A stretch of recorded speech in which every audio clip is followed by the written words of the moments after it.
Ya, dilanjutkan. Baik, terima kasih banyak Bu Elia. Mohon izin Bapak dan Ibu, apakah suara saya terdengar jelas? Jelas, Dengar. Bu. Amin. Jelas. Baik, terima kasih banyak Prof dan Bapak Ibu semua. Selamat pagi, Prof Abdurrahman. Baik, Bapak Ibu, di sini sudah ada Profesor Dr. Abdurrahman, SFMSI APT. Beliau merupakan beliau merupakan lulusan dari Institut Riset Produk Halal di Universitas Putra Malaysia bidang analisis pangan halal terpadu UGM serta menjadi PLT Kepala LPH UGM. Mohon izin Prof jika ada kesalahan dalam penyebutan biografi boleh nanti direvisi. Baik, Bapak dan Ibu, silakan Bapak Ibu melakukan absensi terlebih dahulu. Dan juga saya menginformasikan, mohon izin Prof, untuk peserta pelatihan auditor halal ke-39 ini ada 23 peserta. Kurang lebihnya dari LPH Universitas, kemudian dan juga ada yang belum bergabung di LPH. Demikian Prof untuk informasinya. Untuk waktu dan layar dipersilahkan kepada Prof. Abdurrahman. Terima kasih Mbak Alvin ya. Assalamualaikum warahmatullahi wabarakatuh. Alhamdulillah, salatu wassalamu ala rasulillah Muhammad bin Abdullah wa ala alihi wa sahbihi wa ala mabad. Yang saat kami hormati teman-teman dari Halal Institute ya, mulai sebentar. Wakil Presiden Republik Indonesia didampingi. Oke, mulai dan juga teman-teman semuanya di Halal Institute saya ucapkan terima kasih ya untuk kesekian kalinya hampir setiap kali ada pelatihan auditor saya ini di kontestasi untuk hal ini. Mas dan Mbak semuanya ya, saya izin share ya, saya izin share untuk materi saya.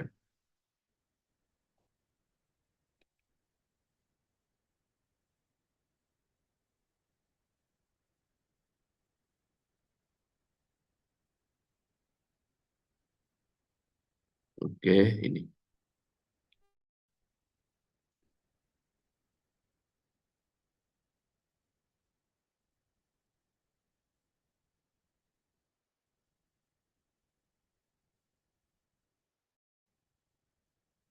Oke, jadi materi yang eh, apa disuruh ke saya adalah terkait dengan pengetahuan tentang bahan dan titik kritis kehalalan produk dalam hal ini adalah kosmetik dan farmasi. Saya melakukan disclaimer ya, walaupun ini adalah terkait dengan kosmetik dan farmasi, tapi nanti saya akan banyak berbicara terkait dengan audit bahan dan titik kritis lebih banyak, maksudnya umum. Nah, farmasi dan kosmetik itu apa sekilas saja karena prinsipnya kalau kita melakukan audit itu sama ya.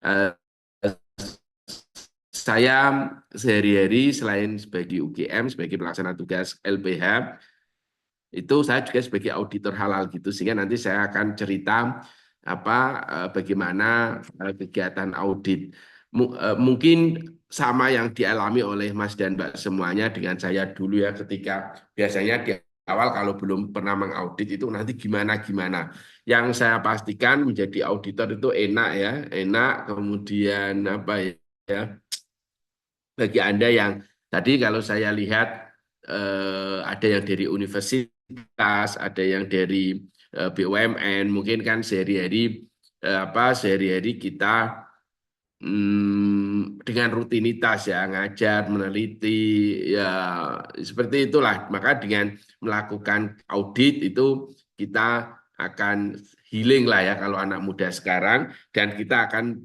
banyak memperoleh inspirasi-inspirasi ketika kita melakukan audit ya. Oke. Hmm. Nah, ini saya auditor nanti kalau Mas dan Mbak nanti sudah lulus uji kompetensi maka nanti Anda akan memperoleh sertifikat kompetensi sebagai auditor. Ya, dulu saya sekolahnya memang di bidang halal food analysis ya dari Halal Product Research Institute. Jadi memang institusi yang khusus membahas masalah halal ya dari semua aspek, aspek sains, aspek manajemen, aspek syariah dan sebagainya ya. Oke, kemudian ini contoh kalau saya ngaudit ya, jadi ini ngaudit makanan gitu. Kita kalau nanti mengaudit, memastikan semua bahan itu harus kita pastikan kehalalannya. Nanti kita mengetahui ada yang namanya SJPH ya, Sistem Jaminan Produk Halal itu sebagai pedoman kita sebagai auditor ya, itu yang harus kita baca ya secara detail. Nanti kalau ada sesuatu yang perlu dikonfirmasi ketika kita melakukan audit di onsite di tempat usaha, maka itu nanti kita bisa tanyakan, kita bisa konfirmasi ke apakah ke penyelia, apakah ke tim manajemen halalnya. Ya, tidak hanya bahan baku, semuanya itu apakah itu pencuci, ya semuanya harus kita cek apakah ada sertifikat halal atau belum ya gitu. Nah ini kalau tadi makanan, kalau ini saya mengaudit untuk obat ya, karena kebetulan saya farmasis, apoteker, maka kita di UGM itu ya, itu kita kalau mengaudit ini lead-nya itu harus yang kompetensinya itu adalah sesuai gitu. Kalau obat ya saya obat kosmetik ya, karena kebetulan saya ijazahnya kan apoteker ya, farmasi apoteker. Nanti kalau penyembelian ya yang sebagai lead ya teman-teman dari Fakultas Peternakan ataukah dari Fakultas Kedokteran Hewan. Lah, Mas dan Mbak nanti setiap kali pelatihan seperti ini kemudian Anda tanya apa sih kompetensi itu, apa sih definisi auditor yang kompeten itu. Sama, saya pengalaman kemarin saya ikut sebagai peserta pelatihan penanganan bahan berbahaya di mana itu di Jakarta sana, di Jakarta Mas di balai pelatihan apa itu di farmasi, kemasan dan juga kimia gitu. Tempatnya apa? Ini pertanyaan pertama itu juga terkait dengan kompetensi. Saya sering mengajarkan apa itu kompetensi, langsung saya jawab seperti ini. Sama jawabannya, ya harus Anda jawab seperti ini. Jadi kalau nanti tanya, Anda kan melakukan uji kompetensi auditor halal. Menurut Anda, auditor yang kompeten itu seperti apa? Nanti Anda ditanya seperti itu, pertanyaan awal, ya gitu. Kan Anda uji kompetensi, ya, untuk memperoleh sertifikat kompetensi, ya. Nah, sertifikat itu nanti akan menyatakan bahwa Anda itu kompeten. Lalu kompeten itu apa? Maka Anda jawab ini ya. Sehingga seorang auditor halal yang kompeten itu harus mempunyai serangkaian pertama pengetahuan, knowledge yang memadai. Ya, makanya Anda selama beberapa hari ini Anda dikasih informasi-informasi yang terkait dengan halal auditing ya. Dan yang kedua keterampilan skill. Nah, nanti keterampilan itu kalau bahasa jalan nanti pinter sendiri ya. Kalau Anda sekali dua kali mungkin nanti kalau sudah beberapa kali gitu ya skill Anda akan terasa. Makanya itu rahasianya kalau kita auditor kemudian kita lama nggak mengaudit, maka ini kita harus melakukan ujian kompetensi ulang gitu. Makanya sedapat mungkin nanti kalau Anda sudah memperoleh sertifikat auditor ya, maka sebaiknya Anda segera bergabung dengan LPH biar langsung bisa diimplementasikan ya gitu. Sehingga nanti kalau Anda suatu saat itu Anda nanti mau bergabung dengan LPH yang lain ya Anda nggak usah lagi uji kompetensi. Pokoknya ya, ilmu itu kan harus dipraktikkan ya gitu. Ilmu itu harus dipraktikkan termasuk praktek ngaudit karena itu kaitannya dengan keterampilan. Dan yang terakhir itu adalah sikap terpuji, attitude. Akhlakul karimah lah ya. Gitu. Nanti Anda ditanya normatif. Kalau Anda sedang melakukan audit halal, kemudian Anda dikasih sangu uang, bagaimana jawaban Anda? Ya tidak mau. Nah, seperti itu pertanyaan normatif yang kaitannya dengan attitude. Ya sehingga ketiganya inilah nanti yang akan ditanyakan ya pada saat Anda uji kompetensi. Makanya Anda salah satu tugasnya itu mesti ada on job training. Jadi Anda mempunyai kegiatan untuk mengaudit pelaku usaha karena itu kaitannya dengan apa? Keterampilan. Anda ini adalah kompetensi dari seorang auditor. Tadi kan auditor yang kompeten itu harus pengetahuan cukup, skillnya mumpuni dan juga akhlaknya terpuji. Lalu kompetensi apa auditor halal itu yang harus dimiliki oleh auditor halal? Yang pertama itu Anda harus melakukan persiapan pemeriksaan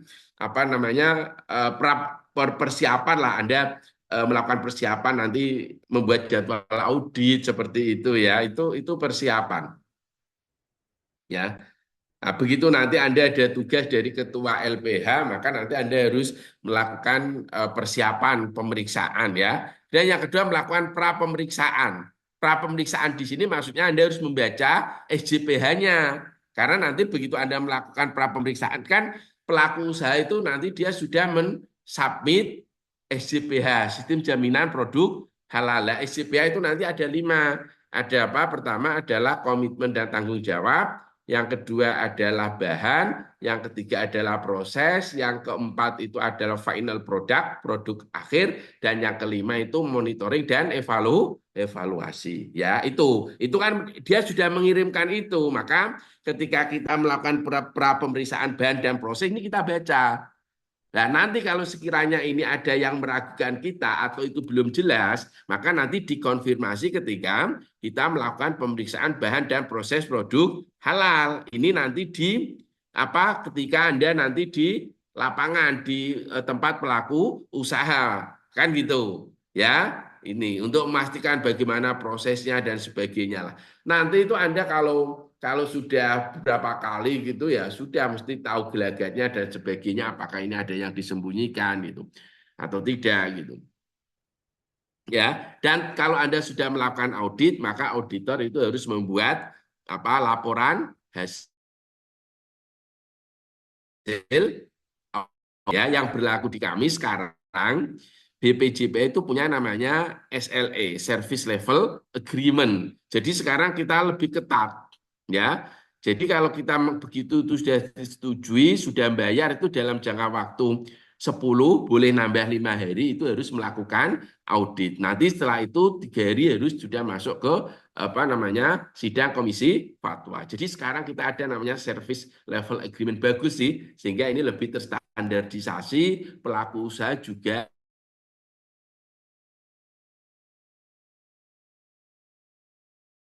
atau juga yakin dengan begitu ini kita hari ini rapat, kemudian itu rapat sidang komisi fatwa, maka besoknya itu ESA sudah bisa di-download ya gitu. Sekarang sudah ada namanya service level agreement. Lah ketika ini kita membuat, nanti ya tergantung dari LPH apakah itu dia sudah online cara membuatnya, laporannya, atau Anda mengisi manual dengan format tertentu. Nah, ketika kita membuat laporan ini, itu pastikan bahwa temuan-temuan yang ditemukan oleh Anda itu harus selesai dalam tadi 10 plus 5 hari. Makanya sebaiknya nanti, tapi ini sekarang ketua-ketua LBH sudah tahu lah ya SLA ini, sehingga dia begitu sudah setujui langsung segera menunjuk tim audit segera melakukan gitu. Pokoknya sekarang itu karena kami punya pengalaman Mbak Mas dan Mbak, pernah itu karena lebih dari 15 hari ya belum dilakukan sidang fatwa, akhirnya itu dikembalikan lagi harus mulai dari awal. Nah, itu kan semuanya dirugikan.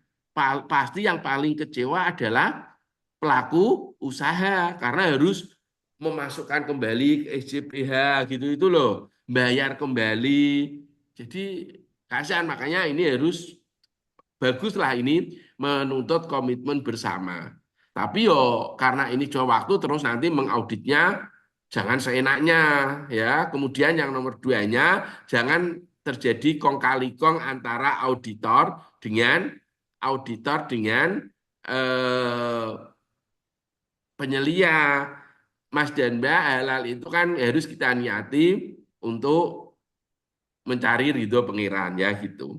Dan kalau Anda lihat itu kalau apa namanya kan salah satu ya kalau Anda baca apa namanya hadis Muslim itu saya yakin sudah disampaikan itu kan ada seorang laki-laki itu Ash'asha itu rambutnya itu apa ya udal-udalan lah aghbaro terus tubuhnya itu aghbaro itu penuh dengan debu rofa'a yadayhi ila sama dia mengangkat tangannya itu ke langit makanya kalau kita berdoa itu mengangkat tangan itu hadisnya itu kemudian dia mengucap Robbana, Robbana. Dia mengatakan Robbana, Robbana. Jadi keadaan orang ini itu harusnya doanya itu gaspol ibaratnya. Dia dalam keadaan apa baro asyadin kan, dia juga mengangkat tangannya, kemudian dia dalam keadaan perjalanan jauh, musafir. Itu lalu Nabi memberikan kontras. Tapi wa mat'amuhu haramun. Makanannya haram. Wa masyrabuhu haramun. Wa ghudhiya bil karam. Fa anna yustajab. Setiap hari dia makan fa anna yustajab. Bagaimana doanya itu akan diterima gitu. Hebatnya Nabi. Jadi kalau kamu mau doanya ngegas, keadaannya seperti tadi. Tapi ini ada remnya cakram. Apa rem cakram itu? Makanannya, minumannya, sesuatu yang haram. Apakah haram itu karena zatnya, lizatihi, atau lighoirihi? Maksudnya yang kita lakukan sebagai auditor itu kita memastikan bahwa produk yang diajukan oleh pelaku usaha itu adalah bebas dari barang haram secara zatnya. Kalau karena modalnya apakah itu dari mencu itu kita nggak bisa gitu walaupun itu juga haram. Tapi minimal yang tugasnya kita ini adalah zatnya. Ya, kita bukan aininya lah ya. Kalau dalam bahasa fikih itu ada aini, ada hukmi. Lah, yang tadi yang nggak nampak cara memperolehnya itu ya kita nggak akan tanya di situ ya gitu.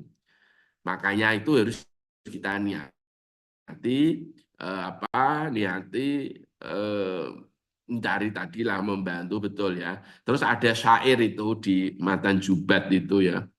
Wato aton miman haroma yakulu. Nah, ini ya. Wato aton miman haroma yakulu mislul binai fauqa mauji yaj'alu. Jadi orang yang melakukan ketaatan ngaji sedikit nggak apa-apa ya. Ini orang wato aton miman haroma yakulu. Ketaatan yang dilakukan oleh orang yang makanannya itu haram. Itu mislul mauji, mislul binai fauqa mauji yaj'alu. Bagaimana seperti kalau orang itu membuat bangunan di atas buih. Itu nggak jadi. Ya, gitu. Ya, itu ada di Matan Jubat yang ditulis oleh Ibnu Ruslan. Kalau tadi di Sahih Muslim. Ya, wa ta'atun miman harama yaqulu mithlul bina'i fauqa mauji yaj'alu. Ya. Oke, jadi makanya ini kita harus memastikan ini apa namanya bantuan kita untuk memastikan bahwa bahan-bahan itu memang betul-betul halal sehingga kalau itu nanti di apa namanya dimakan oleh orang itu insya Allah berkahi ya gitu. Nabi pernah ngendikan kullu lahmin nabata min haram fannaru aula biya kullu lahmin setiap daging nabata yang tumbuh min haramin dari sesuatu yang haram fannaru maka neraka aula itu layak dia bagi daging tadi. Lah makanya kita dengan menjadi auditor itu harus kita niati dua. Pertama, kita itu membantu orang untuk makanannya itu halal. Yang nomor dua itu mengamalkan Al-Quran dan hadis. Al-Quran ya ayyuhanna sukulu mimma fil ardi halalan thayyiba wa la tattabi'u khutuwati syaiton innahu lakum aduwwum mubin. Ya, jadi kita niatkan mengamalkan Al-Quran gitu. Maka ada ulama yang berpendapat ya setiap Anda melakukan amal soleh Itu kalau Anda tahu dalilnya, kemudian Anda niati mengamalkan Al-Quran, maka itu Anda dapat pahala ganda. Misalkan Anda wudhu, itu ada di Al-Maidah, itu di paling atas itu. Ya ayyuhallazina amanu sholati faghsilu wujuhakum wa aydiyakum ilal marafiq ilal akhiri. Kita niati itu. Kita sholat, kita niati wa aqimus sholah. Kita zakat, wa atu zakah, mengamalkan Al-Quran. Ketika kita menjadi auditor halal, kita niati ya ayyuhan nasu kulu mimma fil ardi halalan thayyib, dan sebagainya dan sebagainya. Oke, Mas dan Mbak. Jadi halal auditor ini adalah seorang yang diberi wewenang untuk menguji kehalalan suatu produk. Ingat ya, auditor halal itu berada di bawah LPH ya. Sehingga saya kalau menganalogkan ya, Anda kan semuanya tahu ya, bahwa kalau kita mau melakukan sertifikasi halal, maka itu kita mengajukannya ke BPJPH. Ya kan? Terus setelah itu nanti BPJPH memverifikasi. Terus setelah itu dikembalikan lagi ke LPH. Lah, LPH itu syaratnya kalau ketika kita membuat LPH salah satunya kan ketersediaan auditor minimal 3. Sehingga auditor itu berada di bawah LPH. Sehingga kalau saya membuat perumpamaan, insya Allah ini sama lah. Hubungan antara auditor dengan LPH itu seperti hubungan antara pemain sepak bola dengan klub. Apa persamaannya? Sama-sama seorang auditor halal itu hanya boleh bergabung dengan satu klub LPH. Sama, Lamine Yamal itu bintang Barcelona itu nggak boleh. Dia minggu ini main di Barcelona, minggu depannya main ke Real Madrid. Itu nggak boleh. Paham kan? Seperti itu. Kemudian itu persamaannya. Kedua, kontrak itu diberikan oleh LPH. Sehingga kalau Anda nanti mau memutus kontrak ya, nanti Anda harus diberhentikan oleh LPH. Sama kalau pemain sepak bola itu mau ditransfer, ya, maka dia harus memutuskan kontrak dulu dengan klub yang lama. Messi dulu Barcelona, kemudian pindah di MLS, ya dia harus mutus kontrak di Barcelona. Kalau Mbak-mbak mesti nggak ngerti lah sepak bola ya. Gitu. Saya kemarin ke Spanyol itu tujuan saya ke Real Madrid, walaupun saya itu jagonya Barcelona, tapi saya harus lihat Stadion Bernabeu itu. Kemarin saya Spanyol itu lihat di Madrid.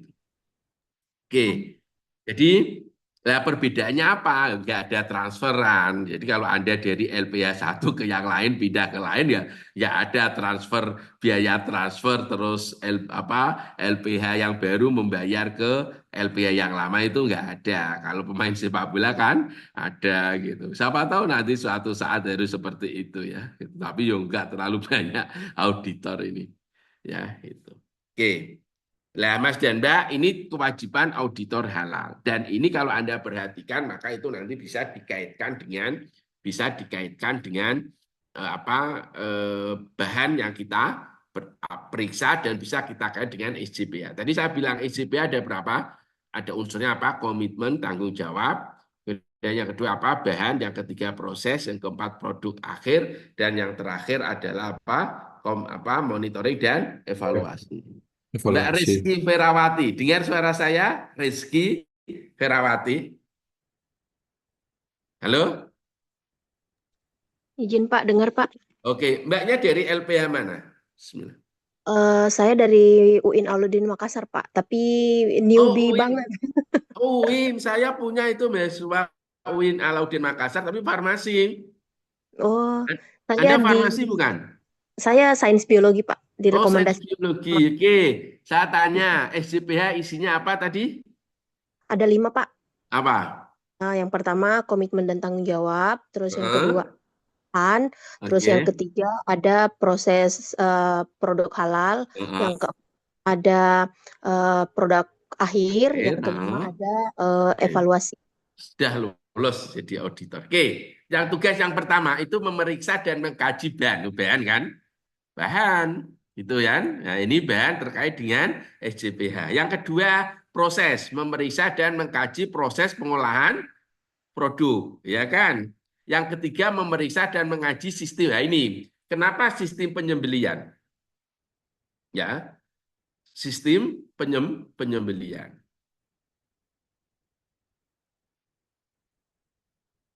Oke. Karena kalau suatu bahan itu berasal dari hewan, itu nanti highly critical. Ya, sangat kritis. Kenapa? Karena hewan itu kemungkinannya, pertama hewannya itu hewan non halal. Seperti apa? Babi, kemudian tikus, anjing, kera gitu ya. Itu atau mungkin hewannya itu halal, tetapi kalau dia menyembelihnya itu itu dengan cara yang tidak sesuai dengan syariat Islam, ya, itu maka itu tidak halal juga gitu. Ya, gitu. Oke ya, nanti kalau Anda ada yang auditor penyembelian ya itu kan apa kalau di hadisnya kan innallaha katabal ihsan ala kulli syai' fa idza dzabhtum fa ahsinu adzibha wal yuhidda syafratahu. Jadi kalau nyembelih itu harus pisaunya tajam ya, layak. Itu kan ada jenis pisau kalau teman-teman auditor yang penyembelihan, dan jangan sampai kalau menyembelih itu hewan yang lain di depan hewan yang lainnya ya. Itu itu cara etika itu bukan ihsan, padahal Allah itu innallah katabal ihsan ala kulli syai'. Allah itu mewajibkan berbuat baik atas segala sesuatu. Salah satu berbuat baik kita itu jangan sampai kita itu menyembelih di depan hewan yang lain. Itu karena hewan yang lain nanti akan stres. Dia, lah kalau nanti dia stres, maka secara sains modern ya itu dia akan menghasilkan metabolit-metabolit ya yang itu akan berpengaruh pada kualitas daging. Apakah nanti akan mempercepat pembusukan, apakah dagingnya menjadi keras, itu nanti berpengaruh. Ya, semuanya itu ya yang paling tahu itu kan Allah Subhanahu wa taala ya, dan melalui nabinya sudah menyatakan seperti itu. Anda bisa kalau tadi pagi saya ngaji kitab namanya Hasyiah Hasyiah Bajuri ya. Hasyiah Bajuri itu dijelaskan bagaimana etika menyembelih. Salah satunya jangan sampai kita menghadapkan di hewan yang lain. Kita harus menghadapkan ke kiblat ya. Nanti kalau Anda motong itu sunahnya gimana? Apakah itu kalau leher itu kita bagi tengah, apakah ini yang bagian atas ataukah bagian bawah itu ada kesunahnya. Oh, kalau panjang itu atas, oh kalau lehernya pendek bawah itu sampai detail seperti itu ya. Makanya kita harus mengkaji proses pengolahan sistem penyembelian. Karena apa? Karena penyembelian ini terkait dengan apa? Terkait dengan daging atau komponen apapun yang berasal dari hewan ya. Maka harus kita lihat. Harus kita pastikan kalau dia pakai daging atau pelaku usaha itu menggunakan daging ya, maka itu daging harus dibeli dari rumah potong yang sudah memperoleh sertifikat halal. Kalau pada ini pengalaman audit ya, kalau pada saat nanti Anda mengaudit kok dagingnya itu bukan berasal dari RPH yang apa halal gitu, yang sudah menurut sertifikat halal, maka nanti Anda minta untuk ganti ke toko yang dia itu mengambilnya dari RBA yang sudah halal, dibuktikan dengan nota, dan nanti terus dia pelaku usaha mintakan atau melalui penyelia mintakan sertifikat halal dari RBH-nya tadi ya gitu. Meneliti lokasi produk ya, meneliti lokasi produk ya. Ini terkait dengan produk kan, proses juga meneliti peralatan, ruang produksi dan penyimpanan terkait dengan produk, memeriksa pendistribusian dan penyajian produk, memeriksa ini sistem. Tapi ini kan yo, ketika Anda memeriksa jaminan halal ya, maksudnya ini memeriksa dokumennya gitu ya, memeriksa apa? Dokumen secara keseluruhan. Di dalam dokumen itu nanti ada bahan, ada proses, ada produk akhir, ada alur produksi, ya. Proses produksi itu ada di SJP ya. Kalau nggak jelas ataupun ada alur produksi yang kurang tepat, ya nanti Anda minta untuk perbaiki. Kemudian melaporkan hasil pemeriksaan dan atau pengujian kepada LPH. Nah, Mas dan Mbak, saya ingin cerita ya dari sisi auditor. Sekarang itu terjadi persaingan yang tidak sehat ya. Karena tadi masalah harga itu. Ya. Lah, orang apa ya? Karena tadi tidak ada pengawas. Kalau Anda renungkan ya. Keinginan eh, kalau Anda kan pernah ujian skripsi, tesis atau disertasi. Kalau Anda ada mahasiswa melakukan uji disertasi, uji tesis, skripsi itu mesti ada pembimbingnya, ada pengujinya, ada orang yang uji. Kepentingan pembimbing itu pasti meluluskan. Nah, penguji itu yang menguji Anda layak atau tidak. Nah, kalau dalam ini, Mas dan Mbak ya, tak cerita nih. Kepentingannya sebenarnya antara auditor dengan pelaku usaha atau dalam hal ini diwakili oleh penilai itu sama-sama ingin mensukseskan itu dan tidak ada penilainya. Dan kalau kita rapat komisi fatwa itu juga hanya mendasarkan laporan dari LPH itu saja gitu. Jadi tidak ada orang yang men-challenge, yang menguji gitu. Ya makanya itu semuanya ini dasarnya adalah kepercayaan. Gitu.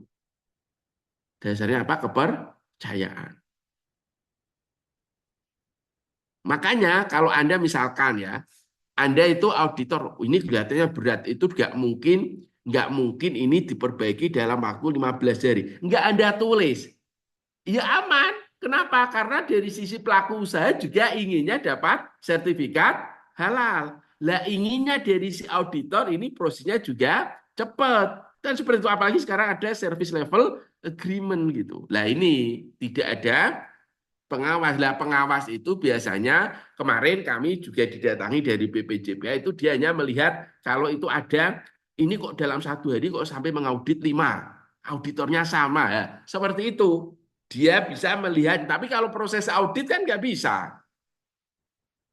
Paham ya? Makanya, nah, satu lagi ini, melaporkan hasil pemeriksaan dan atau pengujian kepada LPH. Problemnya pengujian, sekarang kalau Anda kan logikanya gini ya. Kalau Anda syarat LPH itu apa? Mendirikan LPH, punya gedung sendiri. Yang kedua, minimal punya 3 auditor. Ya kan? Terus mempunyai sertifikat akreditasi dari BPJPH. Yang ketiga apa? Yang keempat apa? Mempunyai laboratorium atau bekerja sama dengan laboratorium. Mengapa harus punya laboratorium? Karena itu untuk melakukan problemnya Mas dan Mbak. Kalau Anda nanti itu LPH Anda itu mengharuskan uji setiap ragu, nggak laku LPH Anda. Kenapa? Karena pengujian itu, biaya pengujian itu dibebankan kepada pelaku usaha. Misalkan gini, ini ada orang memasukkan bakso ke LPH UGM misalkan. Dia lengkap, sudah dagingnya sudah ada SH. Cuma saya dengar-dengar di sana itu, bakso sana itu, kok katanya ditambah dengan babi misalkan. Sedangkan yang dideklar di SJPH, kan nggak mungkin dia menyantumkan babi. Oh konyol, ya kan? Kan nggak mungkin. Lah sehingga kami LPH, apalagi saya bidangnya memang kimia analisis, saya terus berpikir, ini harus diuji nih. Tapi biaya ujinya itu dibebankan pada pelaku usaha. Apa yang terjadi? Mesti lari dia. Mesti dia akan memilih ke LPH yang tidak mewajibkan, tidak mengharuskan uji. Toh ini juga dagingnya dari RPH yang sudah dapat sertifikat halal. Itu loh. Ya. Karena nggak ada start. Karena apa? Kewajiban uji itu tidak wajib. Nah ini problemnya, makanya kemarin ada ini Mas dan Mbak. Ini kan karena seperti makanya yang LPH tidak disalahkan. Anda mungkin juga pernah dengar ini bahwa ada 9 produk kemarin saya itu institut itu kan saya rutin ngajar tiap bulan tuh mesti ngajar yang nasional satu, yang internasional satu. Kemarin itu tanggal 7 Mei itu saya ngajar auditor-editor dari Cina. Ya, kalau Cina itu lucu, ada penerjemahannya. Kalau yang lainnya ya kalau Eropa, yang lainnya biasanya langsung bahasa Inggris. Ini saya tunjukkan ini juga masalah biar dia tahu. Ceritanya itu gini loh. Mungkin Mas dan Mbak juga pernah dengar. Ada 9 produk. Ini uji petiknya loh ya. Uji petik. Artinya mungkin yang mengandung gelatin babi mungkin lebih banyak. Ya. Jadi ada 9 produk. 9 produk. Candy permen lah ya. Candy kemudian apa? Marshmallow. Juga nggak pernah makan marshmallow. Lah, itu kan bahan utamanya gelatin. Lah, produk-produk ini Mas itu sudah dapat sertifikat halal dari BPCBA. Lalu BPCBA itu melakukan uji petik, melakukan uji. Ternyata 9 produk ini positif mengandung porcine, mengandung babi. Karena uji yang di PCR, polymerase chain, kan memang method for identification of DNA porcine. Ya, seperti itu. Itu. Nah, Mas dan Mbak,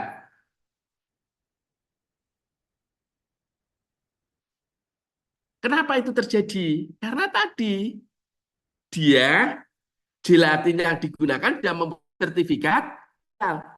Mungkin gelatin itu bukan gelatin sapi, tapi gelatin babi. Karena begitu dicek, ini ternyata dia mengandung gelatin babi ini dari Filipina. Ya, marshmallow. Terus ini Mas dan Mbak, ini apa? Nah, ini apa ini? Mana ini? Filipina. Terus ini Cina. Cina. Jadi partai terbesarnya Cina. Logis kalau itu dari Cina babi. Jadi kalau gini ya, kalau di kita gelatin kan dari tulang dan kulit. Dan itu tulang dan kulit itu kan kalau di kita kan untuk kikil langsung jadi duit di warung nasi Padang kan. Nah, kalau di sana daripada dibuang dibuat gelatin sama dengan lemak babi. Lemak babi daripada dibuang mendingan dibuat untuk lemak gajah itu loh gajah.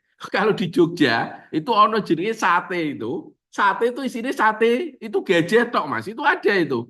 Kemarin saya itu loh sama pegawai di sini UGM itu. Loh, Mbak kok ini kok gajah? Lah iya toh Pak Abdul, nggak apa-apa toh Pak, setahun sekali saya makan gajah. Lah itu, gajah aja dibuat sate. Sehingga kalau kita berharap di Indonesia itu gelatin sapi, oh susah. Kenapa? Karena mendingan langsung dibuat kikil langsung dapat. Tapi kalau Cina daripada itu dibuang sayang, ya, maka dia apa? Nah, mengapa ini terjadi, Mas? Karena tadi tidak ada uji. Dan kalau saya menerapkan uji di sini, di UGM uji, kita punya ruang lingkup uji untuk gelatin. Kira-kira laku nggak?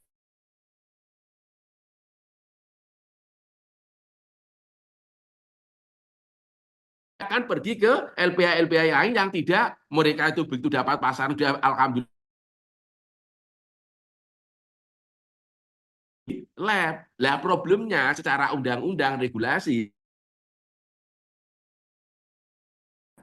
itu. Ya. Oke lah, sangat boleh jadi gelatin asal itu berasal dari suatu lembaga pemeriksa yang dia itu membolehkan gelatin babi. Jadi status hukum dari gelatin babi itu ada perbedaan pendapat. Itu terkait dengan istihalah. Istihalah itu berubah. Istihalah yastakhilu istihalatan. Istihalah itu berubah. Ya, kan itu jelas berubah karena dari kulit tulang menjadi gelatin seperti itulah. Cuma fatwanya di Indonesia, ini fatwa gelatin babi kan nggak boleh. Walau ya mungkin yang menggunakan yang memproduksi gelatin itu dia mungkin mensertifikasikan produknya ke negara yang membolehkan itu penggunaan gelatin babi ya seperti itu. Ya ini banyak loh ini. Nah ini ada 9 kan pada waktu itu babi Haikal eh, apa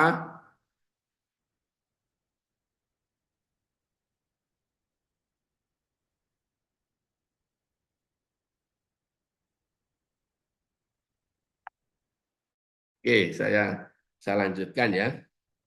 Oke, besok itu ada apa sih? Uji. Oke, saya lanjutkan ya, Mas dan Mbak ya. Lah, sekarang kita masuk. Lah, ini problemnya itu dari babi itu segini banyaknya loh, Mas. Ya, dari babi itu segini banyaknya. Ya, kalau dalam untuk kosmetik dan obat ya, yang paling terkenal ya gelatin. Ya, gliserin. Nah, saya itu nguji S3 UKM, Universitas Kebangsaan Malaysia. Dia itu melakukan analisis bahan-bahan yang berasal dari babi. Dalam farmasi itu dia mengangkat 3 bahan. Yang pertama gelatin, yang kedua gliserin atau gliserol, yang ketiga itu magnesium stearat. Magnesium stearat itu kan bukan Mg-nya tapi asam stearatnya. Asam stearat itu kan C18 ya. Nah, asam stearat itu bisa diperoleh dari hidrolisis lemak babi. Lemak babi itu kan dari hasil gliserol. Ini pelajaran kimia ini. Ya, makanya auditor halal itu eh, ya tahulah kimia-kimia gini lah ya. Kemudian itu kalau dia nanti dihidrolisis maka dia akan menjadi asam lemak. Nah, asam lemak itu salah satunya stearat. Tapi stearat itu juga bisa berasal dari tanaman. Problemnya kalau nanti ditanya, bagaimana Pak membedakan asam stearat dari hewan ataukah dari tanaman? Kalau hewan pun itu dari sapi atau dari babi, Pak? Dari sapi. Itu sapinya disembelih atau tidak ya Pak? Dengan halal. Wah, ribet kan gitu. Semakin pinter tuh pertanyaannya semakin ribet gitu ya. Oke. Ya ini babi saya apa namanya banyak. Tadi itu belum diuji cangkang kapsul loh ya. Cangkang kapsul mungkin juga banyak lagi yang kaitannya dengan farmasi. Mbak-mbak itu kalau glowing pakai apa Mbak? Glowing itu mbak-mbak itu loh pakai apa? Kolagen ya. Itu kolagen potensinya juga dari babi. Makanya di sini kan ada kolagen tuh ini ya. A strong glue used in bla bla bla. Ini Mbak, face mask. Saya juga belum pernah pakai seumur hidup. Apa ini? Apa namanya Mbak? Pelindung wajah with collagen to have reduce wrinkle untuk menghilangkan keriput. Jadi kalau Mbaknya tetap awet muda, tapi bahaya loh ya awet muda itu ya. Itu pakainya kolagen ya. Inilah tapi potensinya itu ada kolagen dari babi ya. Makanya kita hati-hati sehingga kolagen, gliserin, gelatin, kemudian yang berbasis lemak, asam stearat, maka itu kita harus hati-hati. Nah, ini dasar kewajiban halal untuk kosmetik dan juga farmasi itu adalah pasal 4 dari Undang-Undang Jaminan Produk Halal. Produk yang masuk, beredar, dan diperdagangkan di wilayah Indonesia wajib bersertifikat halal. Nah ini produk termasuk apa? Obat kosmetik. Cuma ini kan ada stepping ya. Yang 2026 ini itu kan kosmetik dan obat herbal yang sampai 17 Oktober 2026 ini. Ya, gitu. Makanya untuk ruang lingkup obat kosmetik kan tidak banyak. Mungkin hanya LPA yang punya fakultas farmasi seperti ini atau auditornya yang dari farmasi yang punya ruang lingkup obat dan juga kosmetik ya gitu. Nah ini saya mau tahadus bin ni'mah ya. Itu dulu Undang-Undang Jaminan Produk Halal itu Undang-Undang nomor 33 tahun 2014 ya. Itu pernah diuji di MK ini. Ini saya loh ini pada waktu itu masih langsing ya gitu. Oke, ini saya saksi ahli. Jadi saksi ahli ketika undang-undang ini digugat.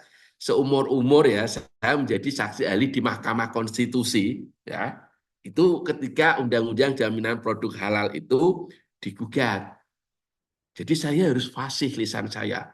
Izin yang mulia. Gitu. Hakim kan ada apa? Izin yang mulia. Mohon izin yang mulia. Izin menjawab yang mulia. Gitu. Pokoknya ada harus fasih gitu ya. Bilisanin fasikin idza qulta yang mulia itu. Seperti itu. Nah, ini beberapa undang-undang nanti Anda bisa mendownload di BPJPH ya yang terkait dengan beberapa undang-undang yang terkait dengan. Nah, ini sekarang ini yang menjadi apa evaluasi titik kritis kita ketika kita melakukan apa evaluasi titik kritis. Tapi ini juga sama sih untuk apakah itu untuk makanan, apakah itu untuk kosmetik, apakah itu barang gunaan, apa kimiawi itu sama. Malaysia itu punya standar Mas dan Mbak, namanya Malaysian Standard MS. Kalau di kita namanya apa? SNI, Standar Nasional Indonesia. Dulu pas saya kuliah S3 ya pelajarannya ya membaca Malaysian Standard. Dia punya halal pharmaceutical guideline. Jadi SNI kosmetik halal lah kalau di Indonesia. Tapi kita belum punya kan. Itu dia punya. Ini halal pharmaceutical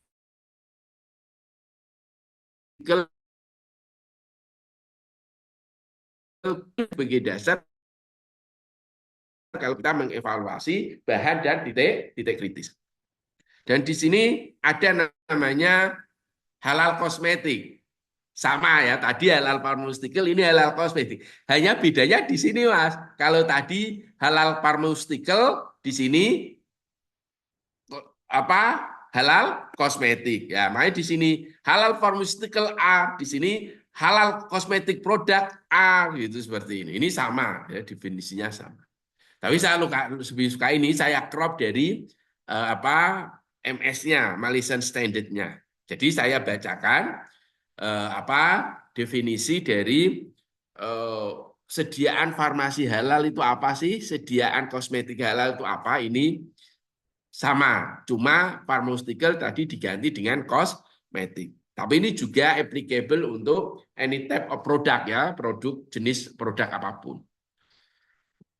Jadi kosmetik produk, halal kosmetik, a cosmetic product that contain ingredient permitted under the Sharia law and fatwa. Ini pentingnya harus. Ini ada kata-kata fatwa. Karena kalau fatwa itu tunggal.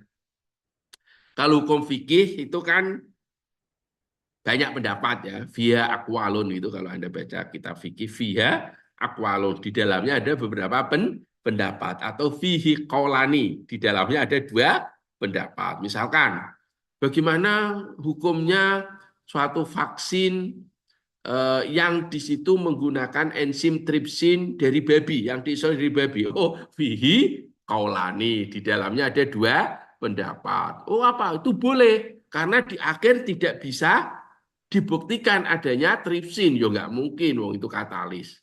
Mesti bersih dari tripsin. Yang kedua, pendapatnya, oh haram, tidak boleh. Kenapa? Karena bagaimanapun ketika sesuatu itu ditambah dengan tripsin dari babi, itu najis mughaladzah, maka namanya mutanajis. Ketika itu mutanajis, supaya bisa suci, harus dibasuh 7 kali, salah satunya dengan debu. Yo mati mikrobianya kamu suci dengan debu. Enggak make sense. Nah gitu itu loh, itu fikih. Biasa dari fikih itu. Lah, makanya di sini digunakan fatwa itu tunggal. Makanya kalau Indonesia itu kan kita punya komisi fatwa, makanya namanya komisi fatwa karena itu tunggal. Nggak mungkin, yuk ini marshmallow-nya pakai jelatin babi. Oh ya sudah, yuk kita cari, biar boleh kita cari pendapat fikih yang nggak bisa, fatwa harus tunggal. Itu ya nanti membingungkan, membagongkan. Nah, sediaan halal kosmetik itu dia kosmetik produk yang mengandung bahan-bahan yang diizinkan oleh hukum syariah and fatwa dan harus memenuhi kondisi berikut. Yang pertama, tidak boleh mengandung bagian apapun dari hewan yang itu dilarang oleh syariat atau non halal animals. Jadi tidak boleh mengandung apapun dari hewan non halal. Hewan non halal contohnya apa? Babi, anjing, kucing, tikus itu non halal ya. Apakah dagingnya saja, Pak? Oh, tidak. Di Al-Qur'an memang innama harrama alaikumul maita tawaddama walahmal khinjir. Khinjir itu babi. Bahasa Arabnya babi itu khinjir. Cuma babi itu kalau dalam bahasa Arab ada khinjir ahli yang itu peliharaan yang babi sama khinjir waksi itu celeng. Ya, jadi celeng itu ya khinjir, babi yakin khinjir, tapi ada khinjir ahli yang dipelihara sama waksi itu yang liar. Ya, lah itu nggak boleh memang di Al-Qur'an memang walahmal khinjir daging, tapi nah ini Anda harus tahu bahasa usul fikih seringkali dalam penggalian hukum Islam itu yang disebut itu sebagian tapi yang dimaksudkan keseluruhan itu biasanya zikrul juz wa iradatil kul ya, menyebut sebagian tapi yang diinginkan semuanya ya. Oke. Jadi nggak boleh ya itu kalau itu dari hewan non halal atau hewannya halal tapi itu disembelih dengan cara non halal atau disembelih dengan tidak sesuai dengan Islamic principle ya sudah itu juga can be categorized as non halal ingredient itu termasuk bahan yang non halal. Dan yang kedua tidak boleh mengandung apapun yang itu najis baik itu najisnya mukhafafah ringan mutawassithah tengah-tengah mughalladhah. Kemudian do not intoxicate tidak apa ya meracuni. Karena kita punya kaidah la dororo wala diroro. Kita nggak boleh menggunakan sesuatu yang membahayakan diri kita ataupun itu membahayakan orang lain. Do not contain any part of human being. Tidak boleh mengandung bagian dari manusia. Ini dalam kosmetik ya. Dulu ada isu. Ceritanya itu saya pernah ngisi di Jogja ya. Saya tentunya dari aspek sains. Kemudian yang satu itu penceramah. Dia cerita, Pak, tahu nggak di suatu negara itu ada kecenderungan, Pak, mamut. Kamu ngerti mamut nggak? Mama-mama muda itu ya, mamut itu. Mama muda, itu dia itu menggugurkan kandungannya. Terus yang diambil ketubannya. Ini kata tadi loh, Kiai tadi, Ustadz tadi kalau dia nggak cerita, saya nggak mungkin bisa cerita ini ya. Jadi saya nggak ngoyoworo, saya nggak buat cerita palsu. Ya, makanya saya bilang, walau alam benarnya, tapi dia cerita. Itu kenapa? Karena diyakini Pak, air ketuban bayi itu Pak bisa melembutkan kulit. Buktinya apa Pak? Itu dia cerita ke saya, tanya gitu dijawab sendiri. Buktinya Pak, bayi itu kulitnya itu lembut Pak. Kenapa kulit bayi itu lembut? Karena dia dalam suatu media yang mana itu komposisinya sangat ideal untuk kelembutan kulit, Pak. Bayi itu kan dalam air ketuban itu. Maka itu digunakan untuk membuat krim pelembut. Wallahu a'lam loh ya bener. Tapi saya pastikan nggak mungkin bisa cerita kalau nggak ada orang cerita nah itu nggak boleh gitu loh. Karena apa? Karena ini tidak boleh mengandung bagian apapun dari orang, human being. Ya, oke. Kemudian ini tidak meracuni dan membahayakan bagi kesehatan. Kemudian kosmetik halal itu tidak boleh disiapkan, diproses ataupun diproduksi dengan menggunakan alat yang itu terkontaminasi dengan najis. Nggak boleh alatnya habis digunakan untuk giling atau untuk menyiapkan lemak babi terus digunakan untuk menyiapkan lemak sapi itu maksudnya itu nggak boleh. Selama penyiapan, pemrosesan, maka itu nanti dan penyajian itu harus dipisah. Itu dulu ya tahun 2010-an itu saya itu kuliah di Malaysia 2008 sampai 2010. Itu kalau saya pulang di KLIA itu Kuala Lumpur International Airport itu ada tulisan. Saya nggak ngerti kalau sekarang ya. Saya lihat kemarin kok nggak nemu. Itu ada tulisan gede gini, kehalalan produk dijamin ini. Terus yang satu lagi, Mbak, ada tulisan kehalalannya tidak dijamin. Dia nggak menyebut non halal, tapi kehalalannya tidak karena dia ini punya Malaysian standard bahwa barang-barang yang halal itu harus dipisah dari produk yang kehalalannya itu meragukan. Kalau bahasa Malaysia bukan apa bukan bahasanya itu bukan meragui. Kalau itu meragui gitu itu nggak boleh gitu ya seperti itu. Oke ya Mas dan Mbak, ini dari sini maka ini kita diimplementasikan dalam sistem jaminan produk halal. Bahannya harus bebas dari unsur non halal, tidak boleh ada najis, tidak boleh dari non halal animal, tidak boleh bukan berasal dari bahan yang disembelih tidak sesuai dengan tuntunan Islam, kemudian dan sebagainya ada di sini ini tadi ya gitu. Lah, seringkali saya ditanya, ya ini bidang saya, kebetulan saya itu bidangnya pharmaceutical analysis ya, analisis farmasi. Itu Pak, bagaimana membedakan antara hewan yang disembelih dengan cara syar'i itu zabiha ini, ZA ini zabiha, itu artinya penyembelihan dengan cara syar'i ya, syariat, kemudian NZ ini yang merah ini yang non halal, yang biru itu halal, yang ini non. Jadi di riset ini, di penelitian ini ya itu dilakukan model gini, dia itu dilakukan oleh teman-teman dari Arab dan juga Pakistan ya. Itu dia mengelompokkan ada 20 ayam itu disembelih dengan cara halal ya. Hulkum dan maring itu terputus lah ya. Yang satu itu tidak gitu ya. Berarti non halal. Lalu dagingnya dianalisis pakai LC-HRMS. LC-HRMS itu liquid chromatography high resolution mass spectrometry ya gitu. Kemudian metabolitnya itu dianalisis seperti tadi.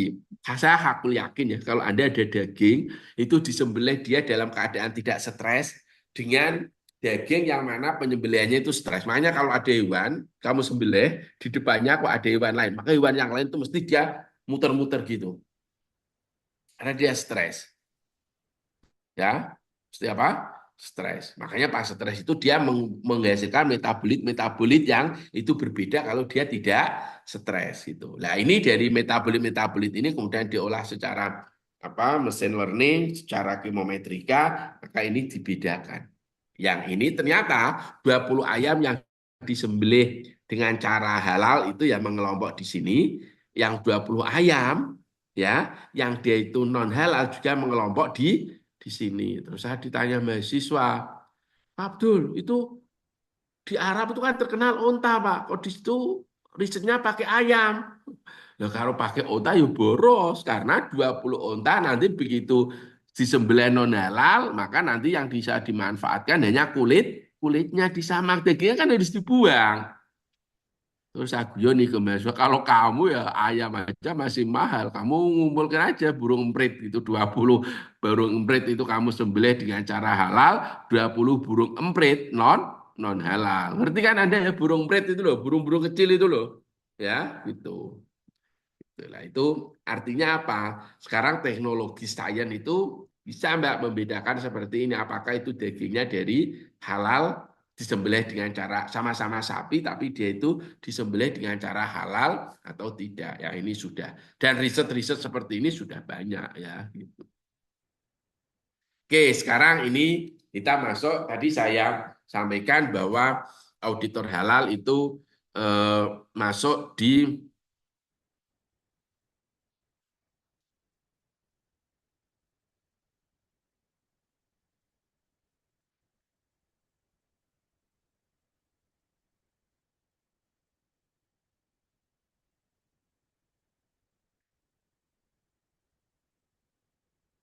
Oke, Mas dan Mbak, tadi saya katakan bahwa auditor itu bergabung dengan klub yang namanya LPH ya, namanya apa? LPH. Lah, syarat LPH ini Anda sudah tahu lah. Ini kan tadi diinformasikan oleh manajer training ya, bahwa atau moderator tadi ada yang dari universitas, ada yang sudah sebenarnya sudah di LPH tertentu gitu ya, sehingga Anda sudah nggak ada masalah ini ya. Ya ini yang penting ini tadi harus punya lab, tapi ini tadi saya selama di sini itu selama LPH UGM ada itu belum pernah ada pun satu pun kita itu menguji sampel dalam rangka sertifikasi halal, itu nggak pernah. Belum, belum pernah. Tapi kok kenapa harus ada lab gitu ya? Gitu. Tapi ya itu syaratnya dari BPJP ya. Itu ya, kita lanjutkan. Nah, ini nggak begitu. Nah, ini kalau di kami di LPPT ini kami sudah punya beberapa. Ini ada cemaran daging babi dan identifikasi juga gelatin babi untuk bakso, nugget, cangkang kapsul. Ini apa sudah terakreditasi ISO 17 apa eh,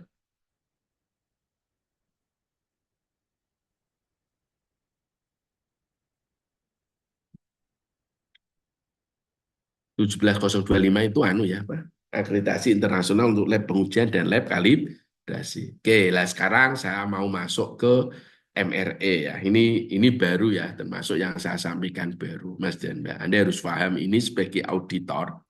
Itu tadi ya, bahwa kita dulu itu diskusi seperti ini, Mbak. Diskusi itu seperti ini. Mungkinkah kita itu mempunyai suatu panduan internasional, harmonisasi panduan yang terkait dengan apa halal ini?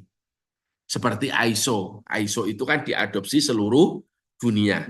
Apakah mungkin kita punya ISO halal? Jawaban saya enggak, itu hal yang mustahil. Karena apa? Karena tadi perbedaan mazhab.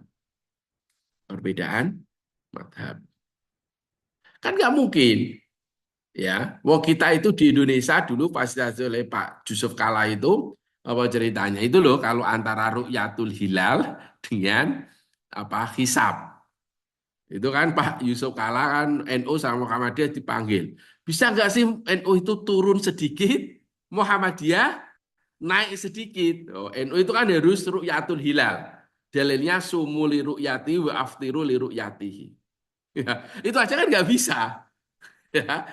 Coba bayangkan kalau kita mau harmonisasi sedunia, satu hal yang harusnya dijawab, apakah semua negara Islam itu akan setuju kalau sekiranya gelatin babi itu halal? Karena kalau harmonisasi kan berarti harus sama fatwanya. Kan nggak mungkin. Yang bermazhab nggak bisa. Ini yang dari non halal menjadi halal. Lah halal itu kan nggak ada, 90% halal kan nggak ada. Yang ada itu halal atau tidak halal. Sehingga ya sudah mau nggak mau akhirnya yang mungkin bisa dilakukan harmonisasi yang tentunya yang kesamaan fatwa. Ya. Lah, oleh karena itu BPJPH, nah ini penting ya. Penting kalau Anda misalkan menemukan seperti ini Mas Janda. Misalkan, bismillah.